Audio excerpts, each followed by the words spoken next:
Hello everyone. तो इस video में हम पटना कलम से जुड़े क्वेश्चंस को कैसे लिखा जाता है, ये जिसमें पूछा जाता है कि एक्सप्लेन द स्पेशल फीचर्स या special characteristics of Patna Kalam painting.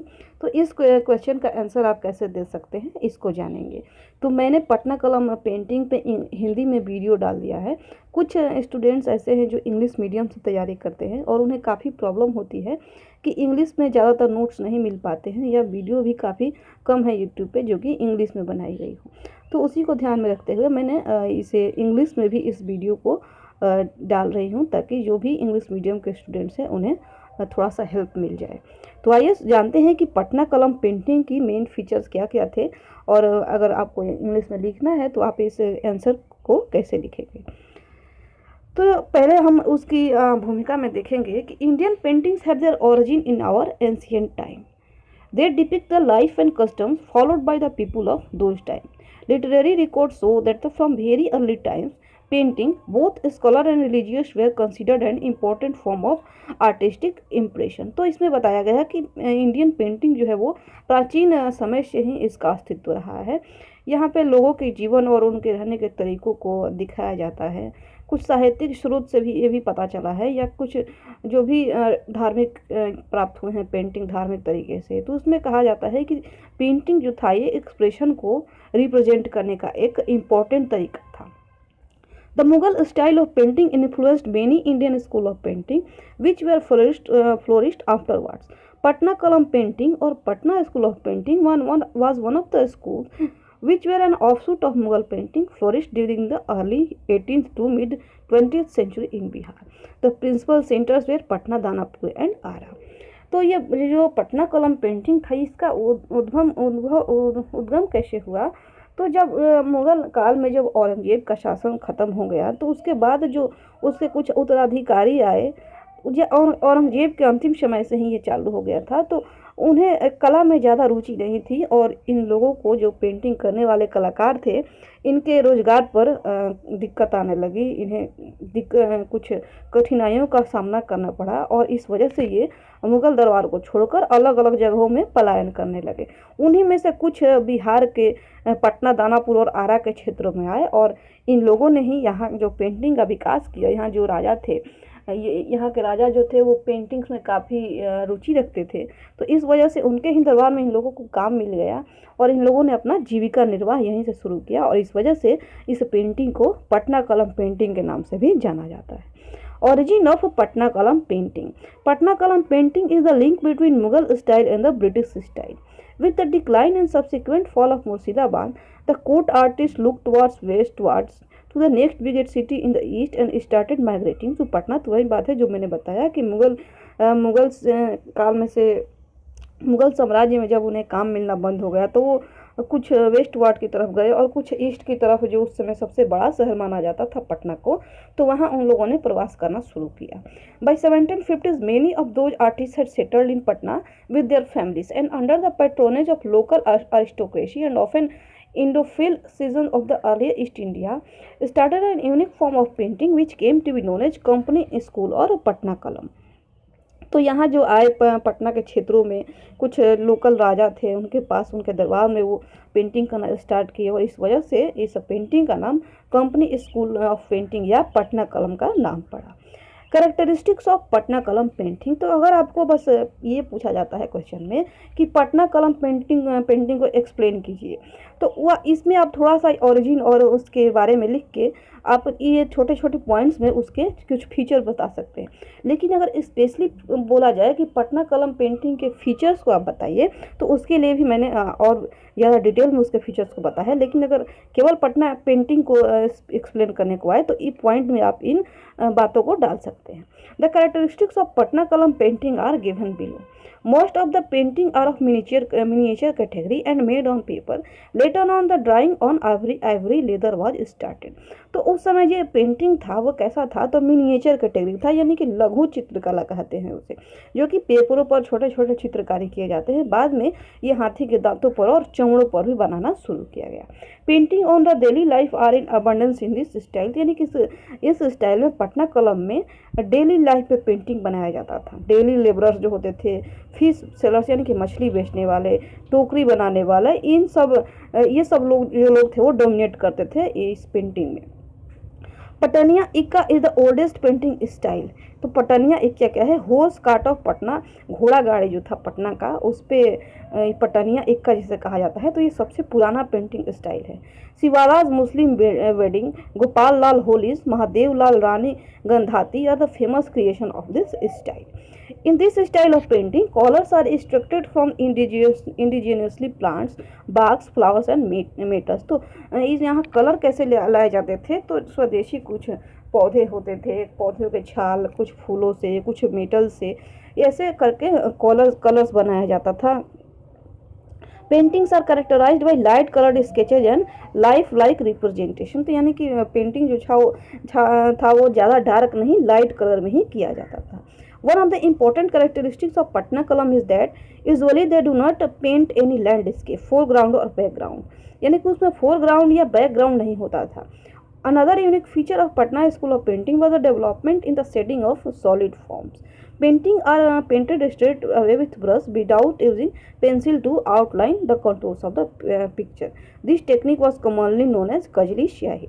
तो जो पेंटिंग बनाया जाता था उसमें क्या कहा जाता है, उसको आउटलाइन नहीं बनाया जाता था पेंसिल से, डायरेक्ट उसमें बस रंग ही ब्रश से भर दिया जाता था। और इस तरीके को, इस टेक्निक को क्या कहा जाता था, तो कजली स्याही के नाम से जाना जाता था। तो ये कुछ 6 से 7 पॉइंट्स हैं। अगर आपसे क्वेश्चन में ये पूछा जाता है कि explain the Patna Kalam painting या पटना कलम की व्याख्या करें, तो उसमें आप ऐसे बता सकते हैं छोटे छोटे पॉइंट्स में। लेकिन अगर स्पेशली क्वेश्चन पूछे कि पटना कलम पेंटिंग के आप विशेषता ही बताइए, उसके फीचर्स को ही बताइए, तो आपको इस क्वेश्चन को थोड़ा सा लंबा लिखना पड़ेगा, थोड़ा सा विस्तार से बताना पड़ेगा। तो उसके लिए ये सारे पॉइंट्स हैं कि miniatures way the primary paintings and this were very simple, lucid and proportionate. While retaining the grace of the Mughal style, Patna Kalam decided to remain simplistic in nature। यानी कि मुगल काल में जो ये पेंटिंग की भव्यता होती थी, ये कलाकार जो थे भव्य पेंटिंग बनाते थे, लेकिन जब ये छोटे छोटे राज्यों के अंतर्गत आ गए, उनके दरबार में आ गए, तो इनके पास रिसोर्सेज की कमी होने लगी, ज़्यादा ये पैसे भी नहीं लगा सकते थे, तो ये जो थे वो पेंटिंग को सिंपल बनाने लगे। प्रकृति में ये पेंटिंग इनके सिंपल होने लगे, नेचुरल तरह से, ज़्यादा उनमें रंग भी नहीं भरा जाता था, यानी कि सिंपल तरीके से वो पेंटिंग बनाते थे। Patna Kalam has a clear influence of the Mughal painting and Pahari painting due to its root in them. Also there is influence of western as Calcutta was next nearer market which is called as London of the East। तो उसमें कुछ पश्चिम के प्रभाव भी थे, या कुछ Mughal painting के, पहाड़ी पेंटिंग के भी प्रभाव पटना कलम में देखे जाते हैं, क्योंकि इनके जड़ें तो वहीं से थी, ये मुगल दरबार से ही आए थे ऐसे कलाकार, इस वजह से इनमें कुछ मुगल पेंटिंग की झलक दिख जाती थी।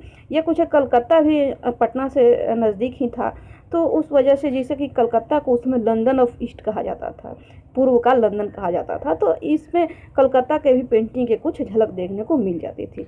Hence the painting so rare fusion of native and foreign elements.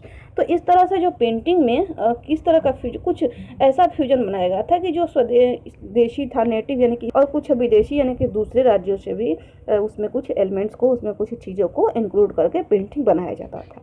Although they followed the basic feature of Mughal painting, their subject matter was different. यानी कि वो बेसिक तरीका तो मुगल पेंटिंग का ही अपनाते थे, मुगल पेंटिंग को ही आधार मान के अपनी पेंटिंग करते थे, लेकिन उनका जो मैटर था, उनका जो सब्जेक्ट था, वो अलग था। Unlike Mughal painting, whose subject were mainly royalty, court and hunting scenes, painters of Patna Kalam were deeply influenced by daily life of common people, like artisans working, the merchants at the market, ironsmith, bazaar scenes, local rulers, local festivals and ceremonies।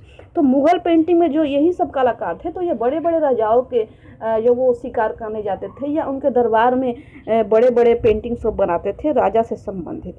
कुछ royalty था, उनके राजशाही चीज़ों को painting में include करते थे। लेकिन अगर जब वो पटना कलम पेंटिंग स्टार्ट किए, तो इसमें कॉमन लोगों के जीवन पे आधारित पेंटिंग बनाया जाने लगा। जैसे कि कुछ कलाकार थे जो व्यापारी थे, मार्केट में लोहार थे, बाजारों त्योहारों के सीन, लोकल शासक होते थे या छोटे छोटे कुछ त्यौहार होते थे, छोटे छोटे सेरेमनी होते थे, इन सब विषयों पर पेंटिंग बनाया जाने लगा।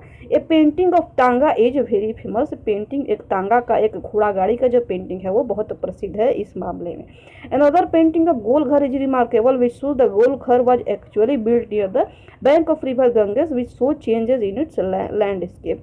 तो एक दूसरा भी पेंटिंग है गोल घर का, जो ऐसा दिखाया गया उसमें कि गोल घर जो था एक्चुअली में गंगा नदी के बिल्कुल नज़दीक में ही बनाया गया था। These paintings are characterized by light color sketches and life like representation, यानी कि इन पेंटिंग्स में बहुत ही लाइट कलर किया जाता था और जीवन को दर्शाने का अच्छी तरह से, यानी कि ज़्यादातर उसमें भव्यता नहीं, ज़्यादातर अलंकरण नहीं करके सामान्य जनजीवन से जुड़े पेंटिंग उसमें दिखाए जाते थे।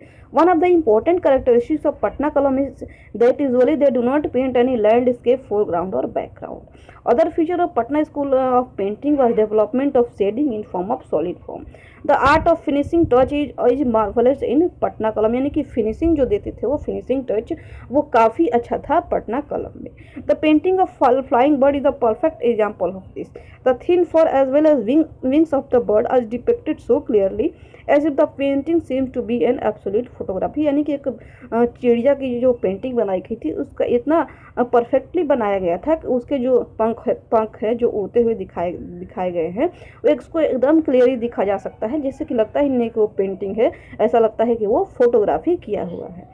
The features of the figure of these paintings are characterized by pointed nose, heavy eyebrows, lean and gaunt faces, sunken and deep set staring eyes and big mustaches, यानी कि pointed nose बनाए जाते थे, उसमें heavy eyebrows को दिखाया जाता था, ज़्यादातर बड़े बड़े मूँछों को दिखाया जाता था। तो इस तरह से उसके कुछ फीचर्स दे दो कि पेंटिंग्स में लोगों के चेहरे पर दिखाया जाता था। The painters use to extract colours indigenously from plants, barks, flowers and meters. Generally they painted on paper, glass, mica and ivory sheets which were mostly handmade। तो यानी कि वो ज़्यादातर पेपर पे, ग्लास पे, माइका पे, इन सब चीज़ों पर ही पेंटिंग बनाते थे जो कि ज़्यादातर हैंडमेड होता था, यानी कि हाथ से बनाए हुए पेपर पे वो, ग्लास पे, माइका पे, इन सब चीज़ों पे वो पेंटिंग करते थे। The paper this paintings mostly were made on was generally recycled from waste paper and brushes were made of the fur of the animals। तो जो पेंटिंग बनाए जाते थे वो जितने भी रद्दी कागज होते थे उनको फिर से रिसाइकल करके पटना कलम पेंटिंग के बनाने के लिए कागज़ तैयार किया जाता था और इसमें जो ब्रश था वो एनिमल्स के फर से बनाया जाता था। ज़्यादातर इसमें कहा जाता है कि गिलहरी के पूंछ के बालों से ब्रश का इस्तेमाल किया जाता है। The tail of squirrel was the most famous choice of artist। The paper was treated with vitriol and arrowroot which not only used to give it a shining face but also acted as preservative so that the painting could really last long। तो paper में vitriol और अरारोट को इस्तेमाल किया जाता था ताकि उसमें कुछ शाइनिंग आ जाए, साथ ही उस पेंटिंग को काफ़ी लंबे समय तक प्रिजर्व करके रखा जा सके। The painting are painted straight away with brush without using pencil to delineate the contours of the picture. This technique was commonly known as Kajli Siyahi, यानी कि पेंटिंग को बिना आउटलाइनिंग किए, पेंसिल से बिना आउटलाइन बनाए डायरेक्ट ब्रश से ही पेंटिंग किया जाता था और इस तकनीक को कजली स्याही के नाम से जाना जाता था। तो ये कुछ इंपॉर्टेंट फीचर्स हैं, कुछ महत्वपूर्ण विशेषता है पटना कलम पेंटिंग के। Some famous painters of the Patna Kalam were सेवक राम, हुलास लाल, जयराम दास, फकीरचंद, झुमक लाल, नित्यानंद लाल, टुन्नी लाल, शिवालाल, महादेव लाल, श्याम बिहारी लाल। Nisar Mehdi was popular for portrait and landscape, while Hulas Lal used his naturalistic figures as the material for organic rhythm। Among the last painter of Patna Kalam was Iswari Prasad Verma। Radha Mohan Babu left no attempt to make this painting school live for long। He was the founder of Patna Art School, which was started in a single room of Govind Mitra Road in Patna and blossomed into the Government School of Arts and Craft। तो अब है decline, यानी कि जो Patna Kalam painting था उसका पतन किस प्रकार हुआ। तो after attaining the fame and glory for about a century, Patna Kalam decline due to lack of patronage from the colonial government, lack of demand from the customers, advent of photography etcetera. तो पटना कलम जो था वो कुछ शताब्दी तक, एक शताब्दी तक करीब अपना प्रसिद्धि, अपना ग्लोरी हासिल करने के बाद पटना कलम जो था वो उसकी जो डिमांड थी कस्टमर से वो कम होने लगी। साथ ही फोटोग्राफी का आविष्कार हो गया, तो इस वजह से उन पेंटिंग्स की मांग कम होने लगी। Doctor Abdul Haidi wrote a book on Patna Kalam which gives detail account of the same. तो डॉक्टर अब्दुल हैदी जो है इसी विषय पर किताब लिखे हैं पटना कलम के बारे में, जो इन सारे डिटेल को बताता है कि कैसे पटना कलम की मांगे कम होने लगी, कैसे फोटोग्राफी आ गई तो उन जो भी कलाकार थे उनके रोजगार खत्म हो गए। The government of Bihar publish the 2010 yearly calendar with the theme of Patna कलम। तो बिहार के जो सरकार है, बिहार की राज्य सरकार ने 2010 की जो कैलेंडर था वो पटना कलम के थीम पर ही प्रकाशित किया था। Many painting of Patna Kalam can be seen at Patna museum, Patna arts college and Khuda Bakhsh library Patna. तो पटना म्यूजियम में, पटना आर्ट्स कॉलेज में और खुदा बख्श लाइब्रेरी में पटना कलम की कुछ पेंटिंग्स को देखा जा सकता है। इसे प्रिजर्व करके म्यूजियम में रखा गया है।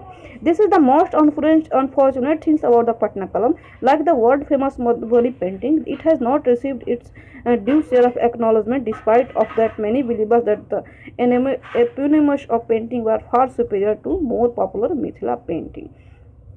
तो ये काफ़ी दुर्भाग्यपूर्ण है पटना कलम के बारे में कि जैसे कि मधुबनी पेंटिंग थी, ये वर्ल्ड फेमस हो गई थी, लेकिन इतना अच्छा और इतनी खूबसूरत पेंटिंग होने के बावजूद भी इस पेंटिंग को उतनी महत्व नहीं मिल पाई जितना कि मिथिला पेंटिंग या मधुबनी पेंटिंग को मिल पाई थी।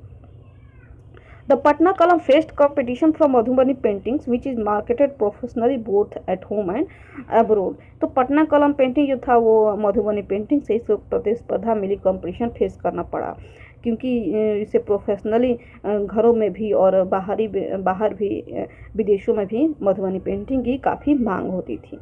Also Madhubani painting is a folk form which could be easily transferred from one generation to another. तो इस तरह से पटना कलम पेंटिंग के बारे में अगर क्वेश्चन आता है तो आप उम्मीद करती हूँ कि इस वीडियो को देखने के बाद आप लिख सकते हैं। तो वीडियो देखने के लिए आपका बहुत बहुत धन्यवाद।